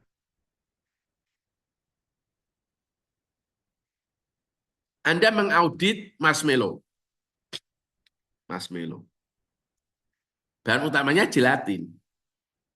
Tentu yang Anda lihat pertama kan apakah ada EZA atau tidak kan gitu prosedurnya ya. Atau apakah ini positif lilis atau tidak. Ini bukan positif lilis. Karena tidak positif maka harus ada EZA-nya. Lah problemnya ini ada EZA-nya, tapi EZA-nya itu luar negeri. Oke, saya tanya kalau mau seperti itu apa yang akan Anda lakukan? Siapa ini yang serius ini? Tadi saya mau tanya Rizky, sudah saya tanya. Ini idhohatul dilalah. Oh, idhohatul dilalah. Itu kamu tahu artinya idhohatul dilalah? Tahu nggak? Izin Prof. Heeh. Namamu kan idhohatul dilalah kan? Prof. Apa artinya? Kalau kata orang tua dulu, ini Heeh. Prof, dulu ayah saya pengennya anak laki-laki, ternyata yang Heeh. lahir perempuan. Heeh. Jadi belakangnya ditambah tak marbutoh. Jadi itu hati Lah dilalah. iya, memang betul. Ya artinya apa? Idhohatul dilalah itu artinya apa? Itu bahasa Arab itu. Iya, petunjuk yang jelas, Oh, oh, dalil bener. yang Oh jelas. iya betul, betul. Itu apa petunjuk yang jelas itu dilalah itu dikenal dalam ilmu mantek usul fikih. Bapakmu anu ya, guru usul fikih ya, Mboten Prof. Cuman guru mantek. bu- Karena dilalah itu terkenal dalam ilmu-ilmu logika gitu. Gitu. Oke, Mbak. Misalkan ya, Anda sedang mengaudit, terus menemukan SH-nya, misalkan tadi ya, Anda mengaudit marshmallow. Oke ya, banyak gula. Oh, ada SH dari BPCPA. Terus ini ada gelatin. Ada SH halal, tapi itu dari luar negeri. What should you do? Apa yang Anda lakukan, Mbak? Anda akan menerima begitu saja atau Anda melakukan pengecekan lanjut? Ya, kalau untuk kaitannya dengan halal, kita ambil yang paling strict ya, Prof. Jadi kalau dari luar masuk ke Indonesia, kalau itu bisa ditelusuri, mungkin masih bisa diterima. Tapi kalau tidak bisa ditelusuri, Oke, ya penelusuran terpaksa Anda harus itu diambil dari sisi sampel apa? ulang di Ya, Indonesia. wes. Ya, dah kita saya melakukan penelusuran, Pak. Penelusuranmu itu dalam hal apa? Penelusuran kandungan Oh, oh, atau terlalu ribet itu. ter- Ya, yang paling mudah itu ini melalui ini ya, MRE. Saya ceritakan MRE. Ya, dan itu di BPJPH ada, sudah saya cek ini. Nanti Anda masukkan aja di sini BPJPH, kemudian nanti dia ada MRE ini. Jadi, Mas dan Mbak, BPJPH itu melakukan apa yang MRE ya. MRT itu Mutual Recognition Agreement. Mutual Recognition Agreement. Kalau dibahasakan Indonesia itu apa? Mutual Recognition Agreement itu apa? Kalau dibahasakan Indonesia itu adalah perjanjian yang saling menguntungkan dan saling mengakui. Oke ya. Lah, tentunya Indonesia tidak akan membuat semacam MRE dengan negara yang standar fatwanya itu beda. Kan nggak mungkin Indonesia kok gini. Kalau Indonesia misalkan BPCBA Mbak ya punya MRE dengan ini. Al-Baqarah Certification. Paham ya? Al-Baqarah Certification. Kemudian di sini lingkupnya adalah food beverage. Nah, nggak mungkin Al-Baqarah Certification ini dia itu membolehkan gelatin babi. Kalau gitu kan bisa repot. Karena gini, konsep MRE itu, Mutual Recognition Agreement itu kan perjanjian saling menguntungkan dan saling mengakui. Artinya gini, kalau suatu produk itu sudah memperoleh sertifikat halal dari Al-Baqarah, dan Al-Baqarah ini mempunyai MRE dengan BPJPH, maka BPJPH tidak perlu menguji ulang. Paham tuh enggak? Karena apa? Saling mengakui. Dan kenapa saling mengakui? Ya karena tidak perlu kerja dua kali. Sama kalau misalkan Indonesia mau mengekspor barangnya ke Cina, ke Cina. Kemudian di sana itu makanya Al-Baqarah. Maka Al-Baqarah tidak akan melakukan pemeriksaan ulang.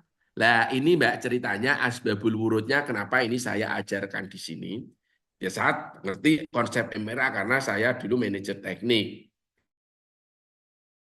Kalau di lab itu ada namanya ILAC, Laboratory Accreditation Cooperation, itu punya MRE. Dan ini juga antar lembaga halal punya MRE, mutual recognition. Ceritanya itu gini, saya itu punya saudara tanya ke saya, Dek, dia itu pelaku ekspor ke Brunei, Mbak, ceritanya.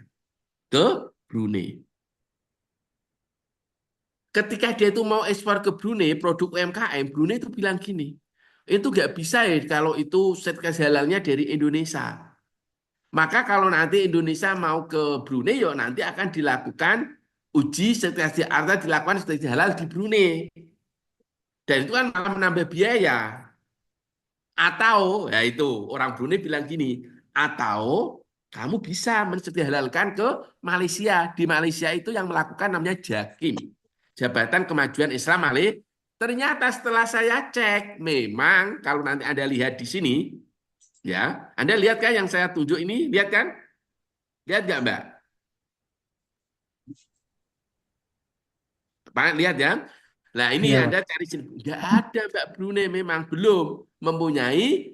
Nah Brunei sudah punya dengan Malaysia gitu lah. Ini pentingnya MRE. Sehingga apa yang Anda lakukan Mbak? Dilalah. Nanti kalau Anda menemukan bahwa itu dia ada esanya, Anda tak esanya itu dikeluarkan oleh siapa gitu. Nah, maka Anda cek, oh itu ada nggak itu di MRE. Baru kalau itu nggak ada di MRE, ya kalau ada kan langsung aja itu kita akui, wong ada, ya. Tapi begitu nanti Anda itu di tidak ada, maka Anda lalu penelusuran seperti tadi yang Mbak katakan. Penelusuran itu apa? Mungkin nggak Anda itu melihat certificate of analysis-nya, itu loh. Atau Anda melakukan uji lab. Uji lab ya ribet ya. Kemudian yang paling enak, ada nggak certificate of analysis-nya? Gitu. Kalau enggak ya gimana ya? Pernah dulu, akhirnya uji lab. Tuh Bu Prof. Ika Dewi Ana itu duluan. Ini nyata, mau saya yang ngalami. Dulu Wakil Rektor UGM, Prof. Dewi Ana, Dokter Gigi. Wakil Rektor penelitian. Dia itu penelitiannya tentang material gigi. Nah, material gigi itu salah satunya dari gelatin. Lah, pabrik yang biasanya memproduksi itu apakah tutup atau enggak memproduksi lagi. Terus dia itu pindah ke pabrik lain di luar negeri. Swedia atau Belgia saya lupa. Terus Mas Den Mbak. Terus dia itu mau melakukan testing halal. Dulu kan masih di LP POM.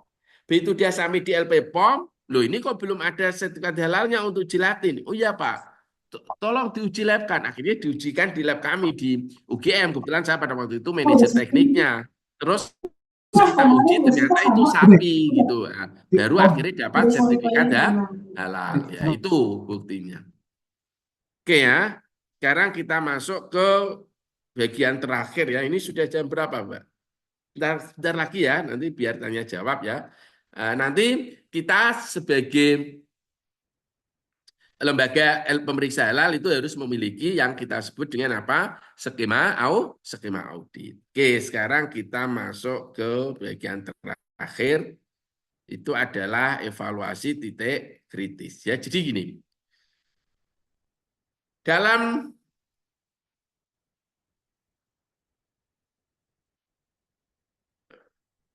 titik kritis suatu bahan, ya. Titik kritis suatu bahan itu dikelompokkan, bahan itu dikelompokkan tentu yang pertama adalah positive release. Positive release itu sesuai dengan peraturan Menteri Agama KMA 1360 ya.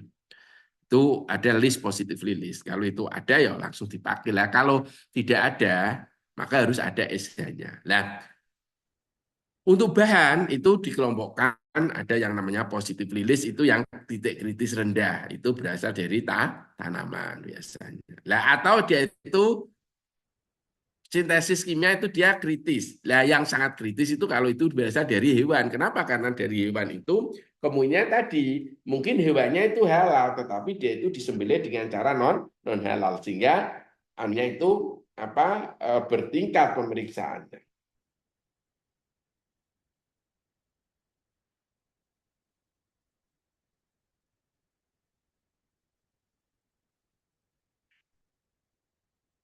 Oke.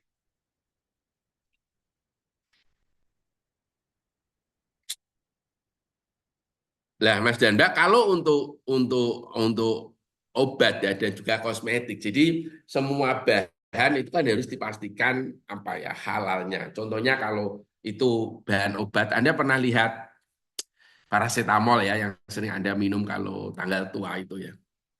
Ya kan itu, pusing maksudnya itu kan paracetamol itu ya. Nah, obat itu tablet paracetamol itu kalau paracetamol itu namanya adalah bahan aktif ya atau bahan baku. Sehingga kalau Anda apakah bahan baku paracetamol ini halal atau tidak, kita lihat bahan kimiawinya bagaimana, kemudian prosesnya, makanya bahannya sendiri itu titik kritis halal pertama. prosesnya titik kritis halal kedua, begitu menjadi bahan baku titik kritis halal ketiga. Nah, kalau itu produk obat farmasi, contohnya yang tadi tablet paracetamol, Panadol kalau Anda menyebutnya ya, Panadol, paracetamol, paracetyl aminofenol, nama lainnya acetaminophen, N-acetyl aminofenol, paracetamol itu tablet itu. Itu Mbak, itu kalau tablet paracetamol itu tidak semuanya paracetamol itu ditambah dengan bahan tambahan. Bahan tambahan mungkin ada amilum, ada talek, ada apapun lah ya tambahan. Maka kita kalau melakukan evaluasi, maka di sini ya titik kritis gagal tentunya paracetamolnya sendiri. Paracetamol itu disebut dengan API, Active Pharmaceutical Ingredient, bahan aktif farmaseutik. Terus amilum itu bahan tambahan. Ya kalau bahan tambahnya 10 ya titik kritis pertamanya ini, titik kritis keduanya amilum, ketiga talek, keempat magnesium dan sebagainya. Itu semuanya titik. Terus ini proses. Misalkan Anda mentablet, kalau orang membuat tablet itu harus dilakukan granulasi dulu, terus setelah itu tablet. Lah untuk prosesnya ini, mentabletnya itu kan harus dipastikan bahwa alatnya tidak terkontaminasi dengan najis dan sebagainya. Itu proses, maka di sini titik kritis kehalalan produk yang ketiga. Kalau ini dengan catatan ini hanya bahan baku, bahan aktif sama eksipien. Kemudian proses. Ya. Kemudian setelah itu menjadi bahan baku, ya, menjadi apa? Bahan baku.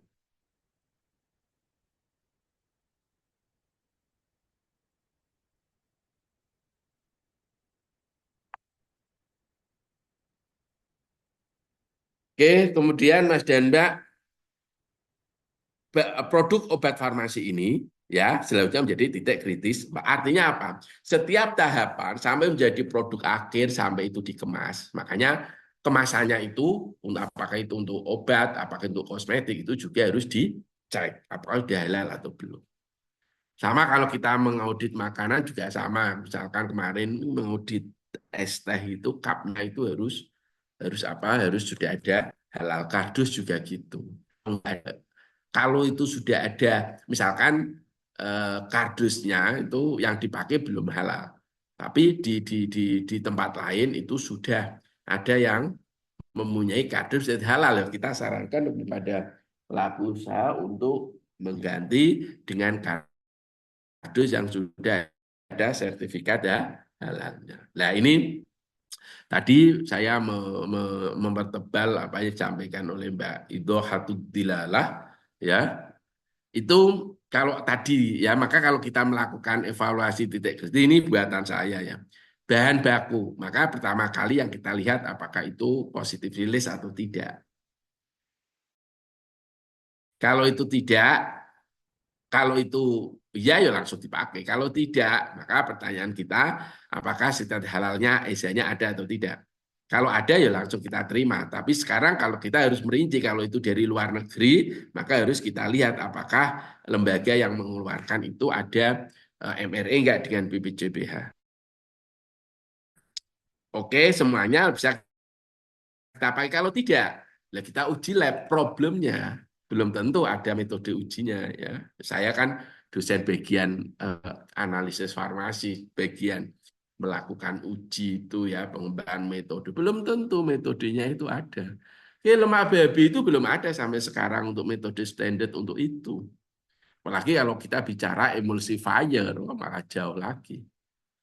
Ya, sehingga tidak semua. Maka kalau biasanya kalau itu metode itu tidak ada, ya kita lihat dari tadi. Dari mestinya certificate of analysis. Ya, kita tanya ini seperti ini, certificate of analysisnya. Nah, bagaimana komposisinya itu?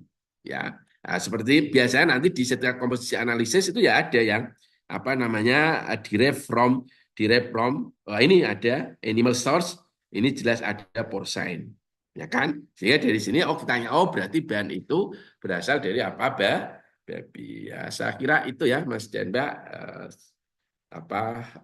Biasanya saya sama moderator disuruh 1 jam 15 menit atau 1 jam, ini saya 1 jam 20 menit ya gitu biar mantap lah.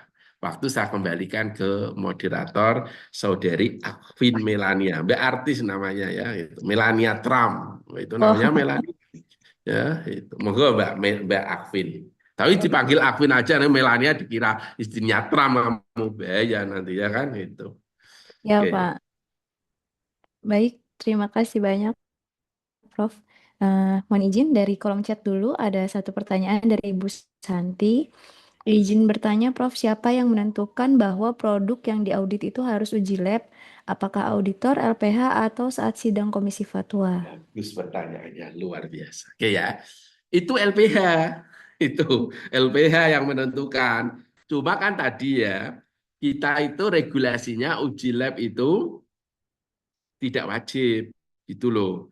Lah sehingga terjadi kasus seperti tadi. Karena kalau LPH nanti yang mewajibkan, maka nanti dia akan cari ke LPH yang lain yang tidak mengharuskan. Padahal sertifikat halalnya sama yang mengeluarkan BPJPH. Lah kalau Komisi Fatwa itu nggak melihat sampai itu. Komisi Fatwa itu hanya melihat ketika kan saya sering ya sebagai ketua LPH kita rapat dengan Komisi Fatwa itu yang dilihat ketika audit itu temuannya apa, apakah sudah diperbaiki, itu ya, oh sudah itu. Jadi nggak akan bertanya Anda ngauditnya seperti apa nggak ada gitu. Jadi ya, setiap satu pelaku lain mungkin nggak sampai 5 menit untuk itu. Gitu ya Mbak ya. Jadi LPH. Makanya tadi kelemahannya sistem ini itu tadi. Tapi kalau semuanya wajib uji juga masalah juga. Kapasitas lab dan berbiaya lebih tinggi. Nggak tahu ini baiknya seperti apa. Ya kalau tidak diwajibkan, nyatanya juga tidak ada yang nguji. Kalau nanti diwajibkan, semuanya nguji lalu siapa lab yang mampu untuk itu? Dan siapa yang mampu membayar biaya uji, apalagi itu UMKM gitu. Makanya hal-hal ini memang harus dasarnya adalah kepercayaan gitu Mbak Akvin Siap. ya. Terima kasih banyak, Prof. Bagaimana Bu Santi? Ya, terima kasih. Pak, maaf mau nanya, kalau auditor tidak berhak ya, Pak? Kan karena kita kalau auditor kemarin juga sempat dijelaskan Bagus. Kita harus mengandalkan seudonnya, Pak ya. Kita curiga kan boleh ya, Pak? Ya boleh memang. Ya, LBH itu kan yang LBH itu kan organisasi toh Mbak. Sehingga yang LBH itu yang saya maksud adalah auditor yang ada di LBH gitu. Nah, cuma gini problemnya. Seringkali kan kalau kita melakukan apa itu kan LBH biasanya yang nerima kan urusan administrasi ya seperti itu.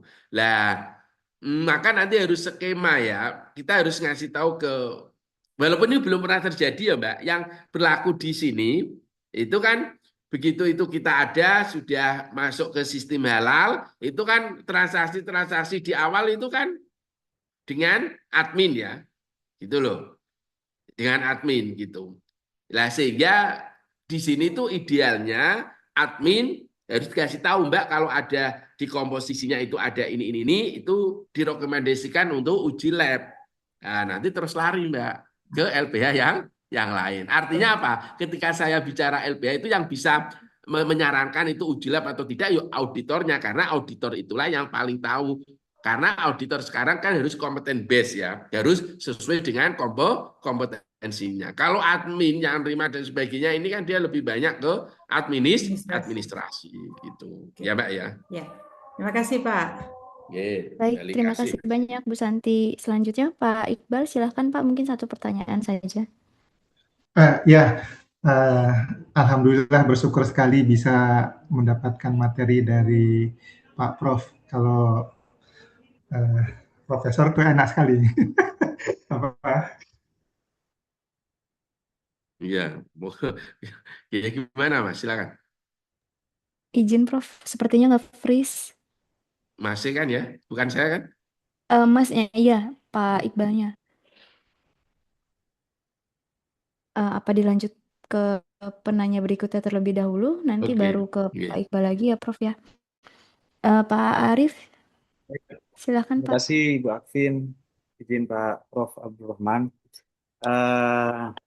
Sebagai auditor pemula ya, tentunya ini kan baru bagi saya dan mungkin teman-teman juga. Saya minta tips dan mungkin hal-hal apa yang perlu kita kritisi ketika kita di lapangan, utamanya sesuai dengan tema yang disampaikan oleh Bapak Abdul Rahman tentang kosmetika dan farmasi. Itu kita perlu pengetahuan yang lebih detail, atau mungkin apa yang sekiranya titik kritis pada saat kita melakukan audit di lapangan terkait nanti bisa kaitannya kita ketika melaksanakan audit di pelaku usaha yang bergerak di bidang kosmetika dan farmasi. Itu saja Pak Abdul Rahman, terima kasih. Bagus sekali. Jadi tadi saya katakan kita kembali ke pertama, setiap LBH itu mempunyai skema audit, Mas. Jadi Anda mengikuti itu. Dan itu pasti diikuti ya prosedurnya. Terus setelah itu Anda baca SJPH-nya. Anda mengenali bahan-bahannya. Ya kan? Nah, bahan-bahannya itu kalau itu sudah positive list, oke, insya Allah bukan menjadi isu. Yang menjadi isu itu kalau dia itu sertifikat halal, ada wajib ECH, atau belum ada sertifikat halalnya. Dan itu ketika berasal dari hewan, Mas, animals. Itu dari animal, atau ada potensi itu berasal dari manusia. Gitu loh. Dulu kan pernah ada ya bioplasenta itu pernah. Sehingga titik kritisnya kalau secara keilmuan itu sebenarnya kan hanya diproses sama identifikasi bahan ya, evaluasi titik kritis bahan itu memang itu kalau dari hewan. Kalau Anda baca standar Malaysia gitu, kalau dari tanaman itu halal positif list lah. Tapi kalau itu dari hewan atau bahan tadi itu diperoleh atau dibiakkan dalam suatu mikroba. Nah itu misalkan tadi enzim tripsin ya, misalkan. Itu kan dia dibiakkan ya, misalkan pembiakan dalam suatu media. Tapi kan biasanya kalau nanti itu dia pakai enzim kan lihat, oh enzimnya ini dia sudah dapat sertifikat halal. Lah kecuali Anda nanti mengaudit yang tripsinnya ini ya, maka itu ya harus bahan-bahan untuk pembiakannya, untuk apa itu harus bebas dari najis dan sebagainya. Jadi intinya ya ini kan kompeten base ya. Anda mungkin awal-awal kalau dari sisi kompetensi keilmuan nggak masalah. Mungkin dari sisi teknik auditnya. Sehingga saran saya nanti untuk awal itu Anda yang mesti gabung dengan auditor senior yang beberapa kali sudah mengaudit, sehingga di situ nanti Anda akan tahu proses bisnisnya audit terus hafal. Tapi kalau Anda usah khawatir, secara keilmuan itu cukup ya, kompetensi secara S1 itu sudah cukup untuk mengetahui bahan-bahan ini. Jadi intinya ya tadilah pemahaman tentang proses dan juga bahan. Ya menjadi pelik kalau itu tadi ya tidak ada sertifikat halalnya, di dunia pun belum ada yang melakukan sertifikasi. Lah itu memang harus lebih pelik dalam artian tanya COE-nya. Karena kalau jilab juga nggak bisa diandalkan sih kalau untuk yang minor komponen itu nggak bisa diandalkan juga. Gitu ya Mas, intinya pengetahuan bahan itu menjadi penting untuk audit kosmetik ya. Karena kalau dalam kosmetik semua bahan itu mempunyai fungsinya masing-masing ya. Gitu. Baik, terima kasih. Baik, terima kasih banyak Pak Arief. Selanjutnya Pak Iqbal, boleh disambung Pak? Oke, ya terima kasih. Maaf Prof tadi terputus. Prof, ini saya minta bantuannya untuk diberikan nasihat ke saya nih, karena saya itu sedang dalam pekerjaan saya, background-nya adalah konsultan untuk international trade, Prof. Jadi kebetulan juga memahami beberapa requirement dari sejumlah negara. Dan semua orang ketika ini diwajibkan di luar negeri itu, mereka berpikir bahwa ini adalah one of technical barrier to trade dari Indonesia. Oke, berkaitan dengan halal, mereka bagi orang Western pasti mereka berpikirnya Saudi adalah pusatnya gitu ya. Sedangkan di Saudi saja saya sepakat dengan Profesor bahwa harmonisasi merupakan suatu hal yang mustahil untuk bisa dilakukan karena mereka Saudi saja hanya memiliki halal food guidelines, sedangkan kosmetik jangankan barang gunaan ya Prof ya, untuk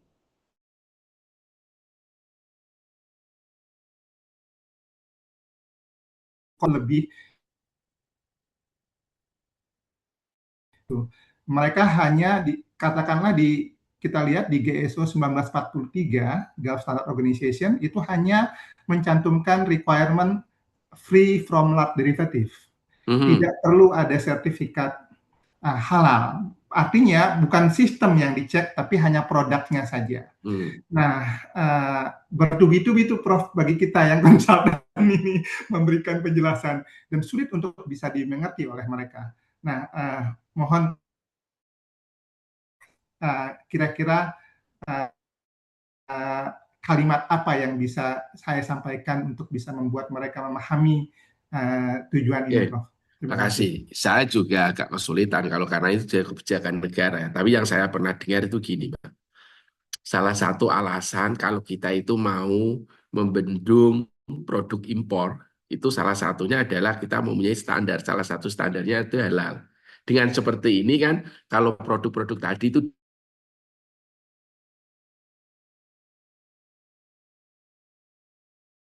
lembaga edukasi yang melakukan ini kan nggak akan bisa masuk di Indonesia. Makanya kemarin sempat ketika presiden itu ke Amerika kan sempat ada isu, pernah dengar kan bahwa nanti bahan produk yang nggak perlu sertifikasi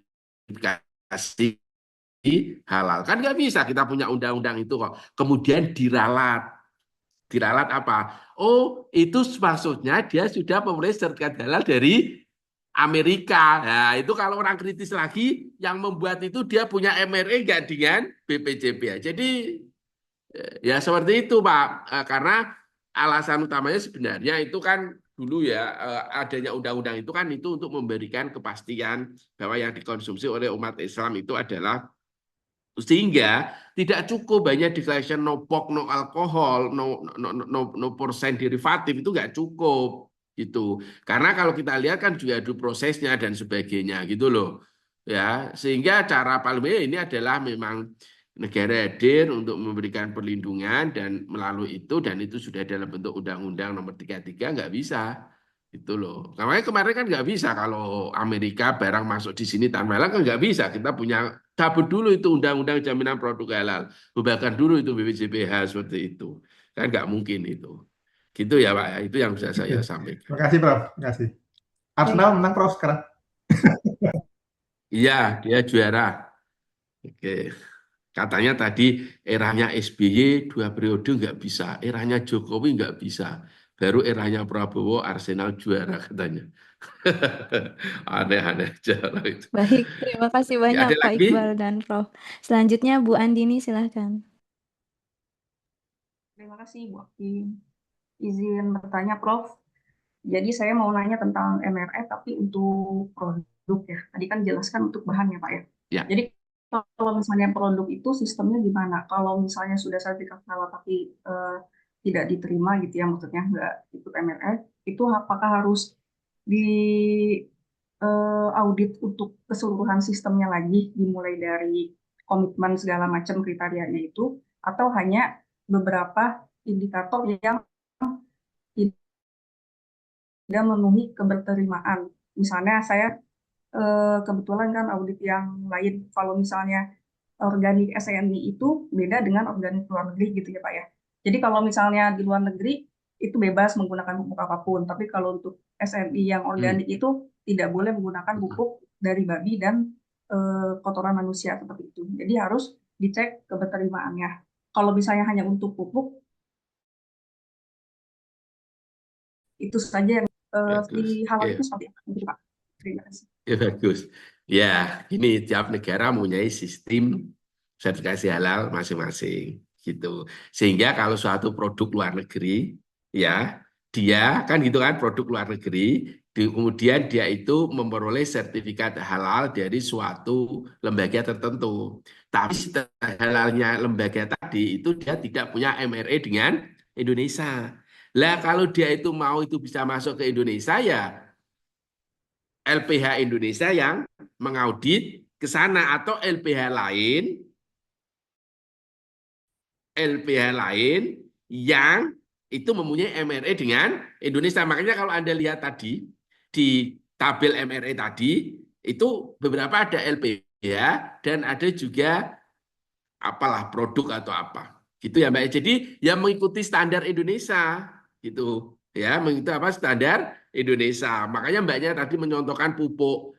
Ya kan beda, luar negeri dengan kita kan beda kan tadi sama-sama organik. Ya itu yang berlaku yang sama dengan yang berlaku di halal gitu. Gitu. Karena masing-masing punya sendiri. Jadi kalau di audit standar Indonesia mulai dari yang awal, artinya ya semua yang ada di SJPH itu ya akan diaudit semuanya gitu. Dan banyak kan itu Mbak LPH utama ya. Itu kan sering mengaudit ke luar negeri Mbak itu. Sering itu mengaudit ke luar negeri. Teman-teman dari UIN Jakarta itu atau dari LP POM itu kan sering ke luar negeri ya. Karena tadi ya boleh jadi lembaga auditnya yang di negara bersangkutan itu belum punya MRE dengan BPJPH. Sedangkan dia ingin memasukkan produk itu ke dalam negeri, ke Indonesia. Mau nggak mau kan harus diuji atau dilakukan sertifikasi halal oleh LPH yang memperoleh akreditasi dari BPJPH. Gitu ya. Baik Prof, jadi tidak bisa hanya untuk memenuhi beberapa indikator misalnya saja. Enggak bisa. Sependek pengetahuan saya, audit itu kan harus memenuhi klausul-klausul yang menjadi standar dari negara bersangkutan gitu. Oke deh Pak. Baik, terima kasih. Maaf Prof, satu lagi. Ada nggak sih, kan kalau yang tadi itu tentang fatwa yang berbeda-beda ya Pak ya, tapi sebenarnya ada nggak sih indikator keterterimaan poin-poinnya gitu, yang tadi saya contohin kayak tadi pupuk yang babi itu, jadi kalau misalnya diaudit ya pupuknya aja gitu, nggak usah semua sistemnya, tapi ada nggak sih poinnya? Poinnya maksudnya? Maksudnya indikator yang tidak bisa diterima di Indonesia halal luar negeri misalnya. Oh ya, makanya tadi misalkan di luar negeri misalkan kalau itu pupuk ada unsur babi gitu loh misalkan ya, itu kan kita nggak mungkin di luar negeri sana itu bisa, tapi Indonesia nggak bisa, tetap nggak bisa Mbak. Gitu. Tetap nggak akan memulai sertifikat halal. Gitu. Karena tadi perbedaan sistem sertifikasinya gitu. Harus ke semuanya, audit itu ke semuanya ya gitu, ke semuanya. Semua proses, semua bahan, semua produk yang dihasilkan. Oke, baik Pak. Baik, terima kasih banyak Bu Andini. Selanjutnya dari Bapak Adityo. Izin bertanya Prof, tadi dikatakan bahwa uji lab tidak wajib. Namun bagaimana dengan pelaku usaha yang memproduksi minuman fermentasi seperti kombucha? Karena kita tahu bahwa batasan alkohol dalam produk adalah 0,5%. Oke, terus? Mungkin pertanyaannya ya kerisauan bagaimana kalau misalkan ada persen. Oke, bagus. Jadi itu tidak wajib. Itu harus diuji dulu. Itu diuji dulu. Kemarin ada itu di kita. Jadi kemarin ada produk minuman gitu Mbak. Dia sudah menyertakan hasil uji di labnya pada waktu itu. Menyertakan uji lab. Lebih dari 0,5%. Terus tanya, oh nggak bisa, saya bilang gitu. Ya, nggak bisa dilanjutkan. Karena batasnya kan 0,5% untuk alkoholik drink ya, kandungan etanol dalam suatu minuman. Gitu. Akhirnya juga nggak lanjut gitu. Gitu ya, seperti itu. Nah, kalau itu makanya ini apa namanya? Lah ya ini. Kalau LPH-nya itu mau ya kalau kita nggak itu kan harusnya standar kalau minuman-minuman seperti ini yang diduga mengandung etanol ya semua LPH harus mendasarkan pada terutama misalkan tidak ada pelaku usaha saya ini mestinya kalau di awal kalau seumpama LPH nggak mau kekeh kan tetap bisa Mbak itu seperti itu ya seperti itu. Izin Prof, mungkin menambahi waktu itu Hmm. saya juga pernah mendapatkan pelaku usaha yang kombucha. Jadi ketika pengajuan di awal itu dia sudah melampirkan hasil auditnya, Hasil uji lab. ya hasil uji labnya, ada jurnal apa betul nih Prof? Karena yang saya dapat jurnalnya itu referensinya semakin lama masa penyimpanannya, justru malah di produk kombucha ini kadar alkoholnya dia semakin rendah, tapi laktatnya justru yang tambah tinggi. Terus ya mungkin ya mungkin seperti itu. Tapi saya nggak mungkin ya. Jadi pas di 14 hari dia sudah 14 hari hasil fermentasinya, maka menunjukkan angka alkoholnya itu 0,2 sampai dengan 0,3%. Nah, di saat itulah baru si produsen kombucha ini berani untuk memasarkan produknya, gitu Iya. Prof. Jadi pernah ada lolos juga Ya sih. itu cara kimia betul. Kalau alkohol itu kalau dioksidasi lanjut kan itu fermentasi oksidasi menjadi aldehid. Kemudian setelah itu nanti menjadi asetat mestinya. Tapi atau asam yang lain lah. Yaitu apa namanya ya mungkin cara teori ya benar ya karena itu dia kalau lama mungkin terjadi peristiwa oksidasi gitu Mbak. Tapi intinya kan problemnya kalau ada seperti itu kan gini loh tadi misalkan langsung jadilah kalau itu LPH-nya dia langsung asal terima saja gitu kan ya mungkin itu akan lolos gitu. Tapi kalau bagi kita yang tahu ya mestinya pertanyaannya apakah Anda sudah melakukan uji dulu gitu. Kalau enggak kalau Anda nanti tetap di sini Anda rugi karena kami mengharuskan Anda menguji. Kalau diuji padahal kita ketika melakukan saya kan kita sudah bayar penuh. Paham ya? Sudah makanya kalau Anda produksi itu konyol kalau Anda nggak uji dulu tapi langsung di sertifikat halal. Karena kalau Anda langsung masuk sertifikat halal kemudian diuji lab ternyata ini kandungannya tinggi, kan berarti nggak bisa diberi halal. Anda sudah bayar dan sebagainya. Makanya yang bijak seperti tadi. Ya kan, kalau uji labnya itu Anda sudah masuk kan, berarti kan nanti nggak perlu uji lab. Ketika itu Anda masukkan ke LPA kan nggak perlu uji lab karena Anda sudah punya hasil ujinya gitu sehingga Anda apa bayarnya ya bayar reguler tanpa ada bayar untuk tambahan uji laboratorium karena kalau nanti Anda diujinya setelah Anda masukkan ke LPH nanti nggak dapat halal Anda kan rugi karena dia bayar sertifikasi halal dan juga bayar uji ya hitung-hitungannya orang berdagang keliru kalau seperti itu gitu ya Mbak ya. Tadi ini Mas Adityo F. Nugroho ya. Itu caranya kalau Anda mau produksi itu nanti amannya itu diuji. Murah kok itu uji etanol pakai GC mungkin 400-an ribu mungkin ya. Mungkin satu pertanyaan lagi Pak terkait tadi. Nah, kalau misalnya untuk pelaku usaha terkait minuman tadi itu lebih baik dia tiap produksi itu diujikan atau hanya melampirkan satu kali uji untuk melampirkan bahwa saya ini loh produk saya alkoholnya di bawah 0,5 atau apa perlu tiap produksi itu per kalau batch untuk gitu kepentingan atau halal memang pada saat itu sampling saja nggak mungkin terus ke semuanya gitu. sampling saja. Nah, nanti Oke, kan yang baik, kita Pak. cek itu harus kita pastikan kan itu alur produksinya Mas yang Ya. harus konsisten Baik, gitu. Ya. Terima kasih banyak Gitu Pak ya. Profesor. Oke. Baik, terima kasih banyak Prof. Selanjutnya ada satu pertanyaan lagi Prof. Dari Oke. Ibu Esti. Mohon izin bertanya Prof. Pernah dapat kasus produk yang formula atau klaim pada labelnya tidak sesuai dengan kandungan aktual produk. Dalam kondisi seperti itu, bagaimana sikap auditor halal saat terjun ke lapangan? Apakah harus tetap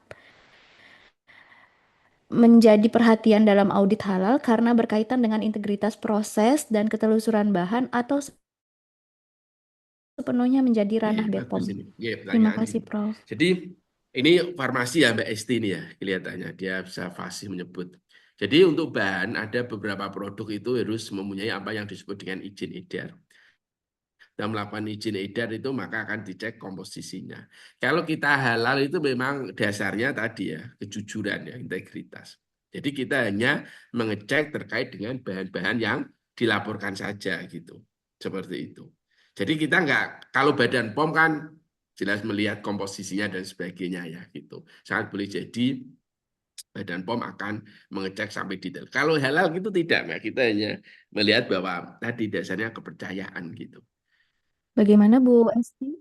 Jadi kalau mislabeling itu kan itu ranah itu nanti akan apa namanya enggak, menurut saya nggak akan dapat izin edar kalau seperti itu ya, mislabeling gitu, apa misconduct kan itu. Tapi kalau dari halal kita itu percaya, kita makanya tadi ya Mbak, mau kita ragu aja tadi itu mau jilaf aja ya, ragu ini kelihatannya itu ini ada daging babi deh itu. Tapi ketika itu dia di komposisinya itu bahan yang ditulis di SPA itu nggak ada daging babi ya sudah kita nggak ngapa-ngapain gitu loh. Kalau kita mau lakukan uji lab tadi dia mesti lari ke LPH yang lain gitu. Seperti itu. Jadi yang dia tulis saja. Atau kalau dia tidak ada, misalkan gini temuan kita. Ini kok belum ada keterangan ya apakah ini positif list atau SH. Ya itu paling-paling kita hanya menilainya seperti itu gitu. Tapi kita nggak akan mengecek komposisi kecuali pada audit di lapangan, kata audit di lapangan, oh terus ini kok ada padahal kata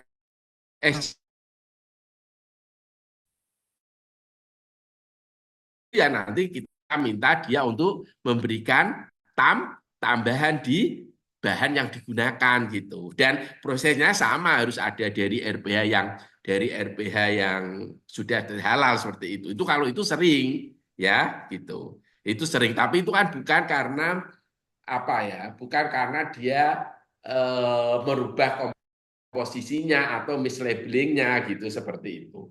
Ya. Jadi paling-paling ya nanti kita minta dia untuk melengkapi SJPH-nya dan juga perangkat-perangkat yang terkait, misalkan nota pembelian, kemudian sertifikat halal dari RBA yang memproduksi seperti itu, gitu ya, Mbak. Baik, bagaimana Bu Esti? Baik, terima kasih Pak atas jawabannya. Baik, Bapak dan Ibu, masih ada waktu kurang lebih 12 menit lagi. Apakah masih ada yang ingin ditanyakan atau didiskusikan dengan Prof? Silahkan. Oh ya, sekalian mengingatkan untuk absensi ya Bapak dan Ibu agar tidak terlewat kembali yang kemarin sudah terlewat absensinya. Silahkan Bu Santi. Izin Prof, saya nanya lagi. Tadi di awal menjelaskan mengenai SLA, Service Level Agreement. Mungkin bisa mohon dijelaskan kembali mengenai 10 dan 5 hari itu bagaimana? Oh gitu. Gini ceritanya. Dari begitu, ini tak tunjuk ini aja ya Mbak.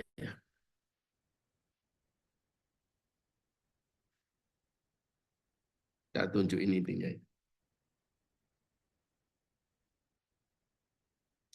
Ini lihat ini ya. Jadi ini SL itu ini Mbak. Jadi ini ya, jadi itu masuk maka BPJPH melakukan verifikasi 2 hari maksimal. Terus setelah itu kembalikan ke LPH untuk penetapan biaya. Ini LPH selama 2 hari dia harus sudah melakukan penetapan biaya. Terus pelaku usaha ini maksimal 5 hari harus membayar. Oke ya. Terus setelah itu ini Mbak. Jadi begitu ini dia sudah membayar, maka dalam waktu 10 hari itu proses audit itu sudah selesai. Artinya proses audit sudah selesai itu apa, Mbak? Kita sudah melakukan audit, terus si pelaku usaha sudah memperbaiki temuan-temuannya. Itu ya. Lah kalau itu dalam jangka 10 hari itu belum selesai, maka hari ke-9 kita boleh meminta tambahan di sistem 5 hari. Gitu, bukan 10 jadi 10 jadi itu 5 harinya itu opsional, Mbak. Gitu ya. Jadi itu 15 hari sampai 10 sampai 15 hari itu maksudnya Anda bisa nanti minta tambahan berapa. Anda nambah 5 hari itu boleh. Kalau 6 hari nggak boleh. Paham ya? Jadi maksimal itu 16 hari. Tapi kalau Anda berani itu 10 hari, ya nanti Anda ngeklik 10 hari, kemudian kalau itu Anda yakin, ini sederhana dan sebagainya, 10 hari saja gitu, biar prosesnya cepat. Gitu loh ya. Tapi kalau nanti hari ke-9 kok belum, itu Anda dibenarkan untuk menambah 5 hari. Gitu ya Mbak ya. Terus setelah ini audit, maka dalam 3 hari setelah kita memberikan laporan ke MUI, itu harus melakukan komite fatwa. Kalau lebih dari 3 hari, maka langsung memperoleh sertifikat. Ini SLE itu. Biar tidak saling menyandra, Mbak. Jelas ya? Itulah kalau ini kita nanti tidak terpenuhi 15 hari, Mbak, kembali lagi ke sini, ke awal, harus ngisi lagi. Maka itu mari rame nanti, menyebabkan rame dengan pelaku usaha, dengan penyelia gitu. Karena ini kesalahan jelas ada di LBH. Gitu. Ya, makanya kalau sudah di sini, LBH nggak salah, karena nanti otomatis kalau nggak ada setiap fatwa, otomatis dia langsung dapat sertifikat halal. Ini SLE. Biar ini tidak saling menyandra gitu loh. Gitu ya, Mbak Lilis ya. Santi, Pak. Terima kasih, Pak. Ya. Oh, Mbak Santi. Oke. Saya memang kepikiran Lilis terus. Atur nuhun, Pak. Ya, boleh saya tanya berarti kalau gitu kayaknya nih Prof sama saya. Saya mau tanya itu Prof, ini hanya sedikit aja. Kalau labnya itu, kalau mau punya LPH, labnya itu harus sendiri atau boleh subkon gitu? Bagus, udah nggak harus subkon. Kita itu cukup punya kerjasama dengan lab. Ini UGM ini banyak Bu, kerjasama dengan LBH itu. Oh gitu ya. Paham ya Bu ya? Itu kan harapannya nanti kalau LBH Anda itu mau melakukan uji, maka itu diuji dengan lab partner Anda gitu loh. Misalkan Bu Lilis mau buat LBH, itu bisa kerjasama dengan UGM gitu. Tidak, istilahnya ya bukan subkontrak ya. Kalau subkontrak itu kan sampel banyak. Tidak ada kerjasama sebelumnya ya. Kalau ini ya boleh dikatakan subkontrak, subkontrakkan itu. Tapi ini lebih ke arah dengan adanya kerjasama tadi, maka kalau nanti LBH Anda harus melakukan uji terhadap produk yang akan diakreditasikan, disertifikasikan, maka itu bisa Anda langsung mengirimkan ke lab mitra LBH Anda gitu Mbak ceritanya. Oke, baik. Terima kasih penjelasannya, Prof. Oke, kembali kasih. Baik, terima kasih banyak Bapak dan Ibu dengan sesi sharing dan juga sesi materi dari Prof. Abdurrahman akan menjadi tambahan wawasan serta pengetahuan bagi kita nanti bekal untuk di lapangan ya sebagai auditor halal. Mohon izin Bapak dan Ibu karena waktunya tinggal 7 menit lagi. Kita cukupkan sesi Prof. Abdurrahman sampai di sini ya Bapak dan Ibu. Untuk Prof, berkenan untuk memberikan closing statement. Oke. Saya yang statement, nanti Mbak Akvin yang nutup ya gitu. Oke. Ada Mbak.